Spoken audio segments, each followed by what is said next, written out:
Тяжелые боевые кони вязнут в размокших берегах ручья Грунингебек, ломая строй. Французские рыцари, скованные доспехами, барахтаются в илистых рвах, пытаясь выбраться на твердую землю. Навстречу им выдвигается плотная стена фламандского ополчения. Пехотинцы методично бьют сверху вниз тяжелыми дубинами с железными шипами, гадендагами, и колют длинными пиками.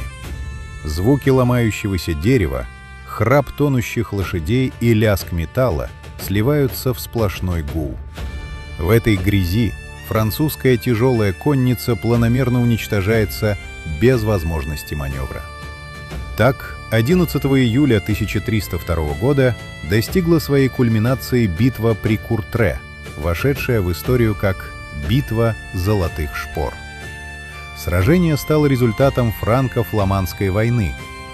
Французский король Филипп IV Красивый стремился полностью подчинить Фландрию, один из самых богатых регионов Европы, чьи города процветали за счет сукноделия.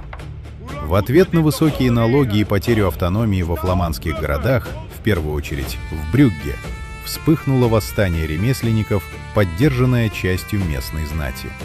Для подавления мятежа французская корона направила карательную армию под командованием Роберта II д'Артуа. Французская армия состояла примерно из 2500 тяжеловооруженных конных рыцарей и сквайров, а также от 5000 до 8000 пехотинцев, включая генуэзских арбалетчиков и копейщиков.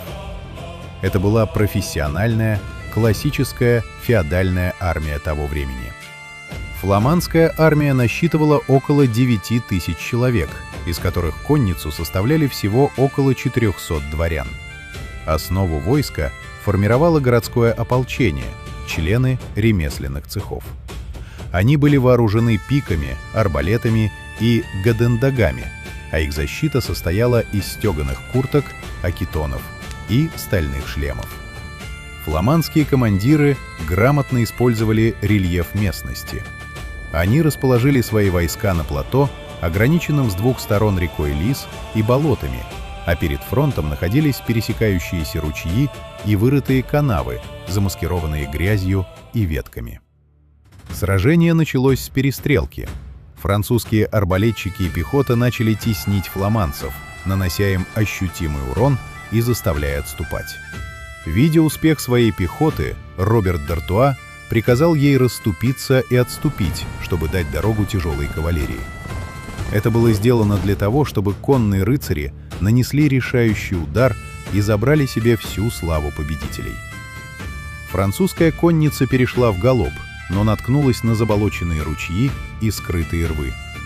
Лошади начали ломать ноги и вязнуть. Атака захлебнулась, превратившись в хаотичную давку. Фламандская пехота сомкнула ряды и начала методичное истребление застрявших рыцарей. Вопреки негласным правилам ведения войны того времени, фламандцы заранее получили приказ не брать пленных ради выкупа. Упавших рыцарей добивали на месте. Роберт д'Артуа также был убит в этой свалке. Французская армия была полностью разгромлена и обратилась в бегство, потеряв убитыми более 1000 знатных рыцарей. С поля боя фламандцы собрали сотни золотых шпор, снятых с убитых французских дворян. Эти трофеи были вывешены в церкви Богоматери в Кортрейке в качестве благодарности за победу. Сражение при Куртре имело важное военное значение.